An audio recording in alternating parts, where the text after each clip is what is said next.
Se celebraban varias actividades dentro de un mismo día, que era el 50 aniversario de Fotur, los 18 años de los premios de Fotur y el tercer año de los premios del Día Mundial del Turismo.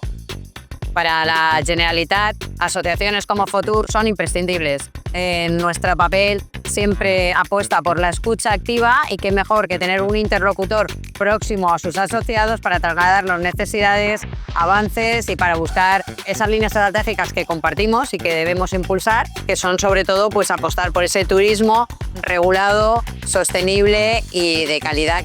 En la Comunidad Valenciana es la industria de la felicidad, no solo generadora de muchísimos puestos de trabajo, sino también pues, de las condiciones para poder disfrutar en familia, con amigos, una oferta que efectivamente pues, suma y con la que estamos pues, absolutamente alineados desde el Ayuntamiento.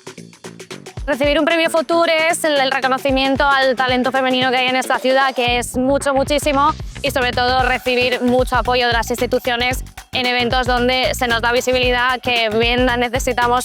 Fotur es muy importante, entonces un reconocimiento como el nuestro trasciende fronteras porque es internacional.